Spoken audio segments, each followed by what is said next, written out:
If you've been thinking about setting up a Cook Islands trust and you want to know exactly how the process works, not the theory, not the history, not a law school lecture, you're in the right place. I'm going to walk you through the actual steps in order from first conversation to fully funded operational structure. And by the end of this video, you'll know precisely what to expect, what it costs in time and energy, and why the people who have done this sleep significantly better than the people who are still thinking about it. I'm the business guy from the Lawyers Limited Law Firm and Asset Protection Planners. We've been doing this for 35 years. And for 30 of those years, I've been setting up Cook Islands trusts, and they tell us we've set up more Cook Islands trusts than any firm in the world. So when I tell you how the process works, I'm not reading from a textbook, I'm telling you what actually happens. Let's get into it. The process begins with a conversation, and this is where most people are surprised because it's not a sales call, it's a triage call. Before we design anything, we need to understand what you're protecting, what your risk profile looks like, and what your life actually looks like. Do you own a business? Do you own real estate? Are you in a high liability profession? A surgeon, an attorney, a contractor, a developer? Are you in the middle of anything? A lawsuit, a partnership dispute, a divorce? Or are you in a calm period with the intelligence to protect yourself before the storm? That distinction really matters enormously, both legally and strategically. So what should you bring to that first conversation? A rough sense of your asset picture. What you own, how it's titled, where the exposure is. You don't need a formal balance sheet, but you do need enough clarity to have a real discussion. And most people are surprised by how much of the work happens on our end, the analysis, the legal or the structure design, the legal drafting that's done by the attorneys. And what we need from you is information and decisions. The very technical lifting is ours. So one thing I'll tell you right now, the biggest mistake you'll see isn't a legal mistake, it's a timing mistake. A contractor came to us 2 years ago, significant real estate holding, a successful construction business, genuinely exposed to personal liability every single day. So he'd been meaning to call us for 3 years. A subcontractor was injured on one of his sites and filed a major lawsuit before he ever picked up the phone. And at that point, the options really narrowed dramatically. Fraudulent transfer laws in every state make it difficult to move assets into protective structures once a threat is known or reasonably foreseeable. So an offshore trust is one of the only structures that actually work because it puts the assets beyond the reach of the local courts. So the call he delayed cost him a protection window that he could never get back. We could still set up the protection for him, but it costs him more, and it also costs him more stress in the courtroom. So don't be that guy. And if you appreciate this kind of specific practical information, please click the like button so they promote this video. Many thanks. And click the subscribe button if you haven't already so that when more videos come out like this, you'll get notified. And if you want to set up a Cook Islands trust or you have questions about your asset protection situation and you're serious and not just curious, visit us at assetprotectionplanners.com and you get a lot more free information there. Now, once we understand your situation, we design the structure. And here's where people's eyes sometimes glaze over. So I'm going to make this very clear and very fast. A Cook Islands Trust does not operate alone. What I mean is inside of the Cook Islands Trust, represented by this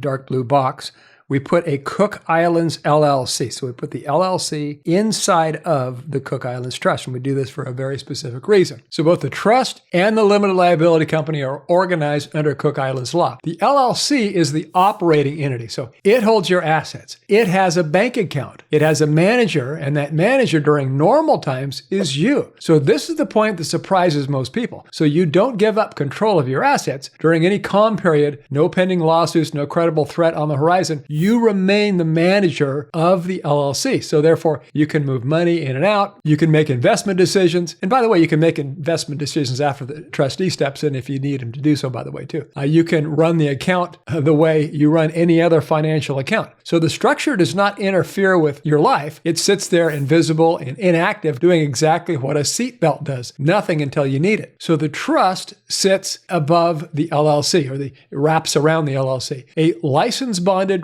regulated trustee company, law firm in the Cook Islands serves as trustee of the trust and holds the ownership of the LLC in that capacity. So their role is dormant during calm periods. They do not interfere. They do not necessarily call you. They do not manage your money. They exist for one reason: to become legally relevant the moment a creditor threat is triggered. So here's why that matters. When a lawsuit is filed against you over here, and a plaintiff's attorney tries to reach your assets, they hit a wall. The assets are owned by a Cook Islands LLC, as you can see here, which is owned by a Cook Islands trust governed by Cook Islands law, a jurisdiction that explicitly does not recognize U.S. court judgments against trust assets. So a U.S. judge can issue an order, and that order has no legal reach in the Cook Islands. So U.S., British, Canadian, Australian, or whatever lawsuits do not affect the Cook Islands. The plaintiff's attorney has to go to the Cook Islands, hire a Cook Islands attorney, litigate under Cook Islands law, meet an extraordinarily high legal burden, and do all of it within a very short statute of limitations. And like I say, I've been doing this for 30 years. We've never seen a plaintiff's attorney successfully pierce a properly structured and funded Cook Islands trust, not even once. So the design phase, establishing the trust deed, forming the LLC, appointing the trustee, drafting the operating agreements, takes roughly 2 to 4 weeks on our end. Now, no promises on timeline because that also depends on you providing the legally required KYC, know your client documentation that's required pretty much all offshore jurisdictions, including the Cook Islands. So you have to do your part too if you want to meet the timelines. And again, there may be, circumstances beyond our control that might extend the time longer than that. So you review and sign the documents, we file and register, and then the legal infrastructure gets built. Okay, step number 3, the trustee relationship. So this is the step that makes sophisticated clients feel best about the structure once they understand it, and the step that makes people nervous before they do. So let's go ahead and address that head on. The trustee company is a professional firm in Rarotonga in the Cook Islands. Usually they're in Rarotonga. That's the biggest city in the Cook Islands. They're licensed. They are bonded. That means they're insured. They're regulated by the Cook Islands government. They're not a random offshore entity. They're specialists in one thing, serving as trustees of the Cook Islands Trust. So they do this every day for clients around the world. They are fiduciaries, meaning they are legally obligated to act on your interest, not their own. So here are the licensed, bonded, trustee company, regulated, the most regulated trust jurisdiction in the world. So their activation is not involuntary. And this is the piece that really matters legally. When a creditor threat reaches a defined threshold under your trust documents, typically pending or threatened lawsuit, a defined protocol triggers. The trustee takes action to step in. They assume their active role. Control of the LLC, their management of the LLC that's inside of the trust shifts from you to them, because if it was still you, what could happen? Well, the judge could force you to turn over the money that's inside of the LLC. So you wouldn't want to be the manager at that point. You want the trustee to step in. So the assets are now, in a legal sense, beyond U.S. court jurisdiction. And that shift is not a choice you make under pressure. It is contractual, documented, and pre-planned. It's a mechanism that the courts have repeatedly recognized as legitimate because it was established before any threat existed, ideally, and operates automatically under the trust terms. The practical consequence of that shifts is what actually wins cases because of that shift. A plaintiff's attorney settles for pennies, walks away entirely, and not because your lawyer out-argued them in court, but because they did the math. They have a judgment, but they cannot collect on that judgment. The cost of pursuing assets in the Cook Islands is enormous. The odds of winning are nearly zero, and contingency fee attorneys, which is how most plaintiffs' attorneys work, do not get paid until they collect. They do not spend 3 years and hundreds of thousands of dollars chasing assets they can't reach. So this is not a legal trick. This is legal architecture. The structure works because it is built correctly, funded before trouble arrives, operates through a trustee relationship that is documented, legitimate, and internationally recognized. So that is the protection. So that is what 30 years of setting up a trust like this, like we've done, looks like. Okay, step number 4, funding the trust. The structure that you just built is a legal shell entity until you fund it. So the dollars, the assets, go into the LLC that's inside the trust. That's how this works. So this step is where the protection becomes real. It's also where people sometimes hesitate, again, for the wrong reasons. Funding means transferring assets into the Cook Islands LLC. Liquid assets, investment accounts, cash savings, they transfer most cleanly and quickly. So real estate is more nuanced. We typically protect real estate through a separate U.S. LLC. It's owned by a land trust. An LLC is a beneficiary of that land trust. And we do layering protection while keeping the real estate domestically titled for practical management purposes. What we do there is we record an equity stripping lien against the property, and that lien can be purchased by one of our third-party lenders that takes the funds and puts it into the offshore trust. So that way the equity is stripped from real estate and your liquid assets are safe and secure. So business interests get handled based on the specific structure of the business and what exposure it carries. Typically record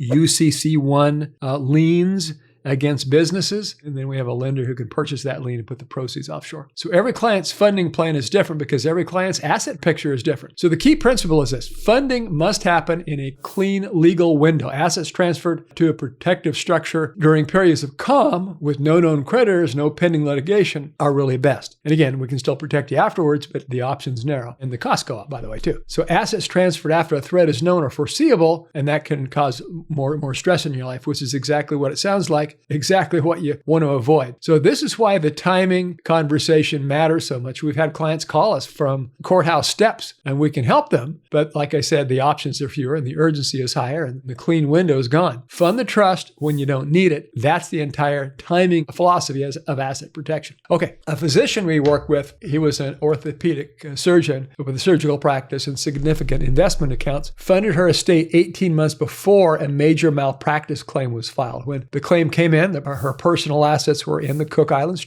structure. The plaintiff's attorney made the usual threats. Then they got quiet. Then they settled at a number that really had nothing to do with the original demand. That gap between the demand and the settlement represents her protection working exactly as designed. The funding window she preserved is by acting early was worth millions. Okay, step number 5, ongoing management. Once the structure is funded and operational, the ongoing management is far simpler than most people expect. You remain manager of your Cook Islands LLC during calm periods. You access your accounts normally. You make investment decisions normally. The trust files its required reporting. Yes, there is a U.S. reporting for foreign trust. You need to let the IRS know that you have it. There's a Form 3520 and 3520A like alpha, and your attorney or CPA handles those filings as part of the relationship. Now, the compliance burden exists, but it is manageable and well understood. So anybody telling you that Cook Islands Trust creates catastrophic tax problems either doesn't know what they're talking about or is confusing asset protection with tax evasion, which this is not. A Cook Islands Trust does not eliminate U.S. tax liability. It protects assets from creditors. It's tax neutral. It doesn't increase or decrease taxes. Asset protection and tax evasion, those are two different things, and conflating them is one of the most damaging misconceptions in the entire space. So you should expect an annual trustee fee, which varies by trustee and asset level, and ongoing legal fees for any structural updates or legal events that require attention. So these are real costs, but reasonable. For the level of protection you're buying, they are reasonable, of course. So we're not talking about a monthly subscription to a software product. We're talking about a legal infrastructure that, built properly, holds for decades and can be structured to continue protecting your assets and your family's assets well beyond your own lifetime. Now, I want to spend a minute on something that does not get discussed enough, which is the psychological and economic dynamic that makes these structures work in practice, not just on paper. The American litigation system is built around a contingency fee model. The plaintiff's attorneys take personal injury cases and on a no-win, no-fee basis. They invest their own time, the attorneys do, and money in pursuit of a recovery. So these are, in effect, running a business, one where they need to calculate whether the expected return really justifies the investment or not. So when you're unprotected, that calculation's easy. They see a successful professional, visible assets, domestic accounts they can garnish, real estate they can lien, a business they can reach. The math works for them, and so they file. When you have a properly structured and funded Cook Islands Trust, the math breaks down completely. The assets that they want are in a jurisdiction their judgment cannot reach. The cost to pursue those assets internationally is prohibitive. The likelihood of success approaches zero. They do the math. They either don't file in the first place, and yes, we've seen the predatory cases simply not filed because the attorney's asset search came back showing a Cook Islands structure, or they file, threaten, and settle at a fraction of the demand when they realize collections off the table. So that dynamic, a plaintiff's attorney walking away because the math doesn't work for them, is the real protection, not a courtroom win, not an aggressive defense, a structural reality that changes the economics of suing you. So that's what 30 years of this practice has taught us. Litigation is, at its core, a financial decision.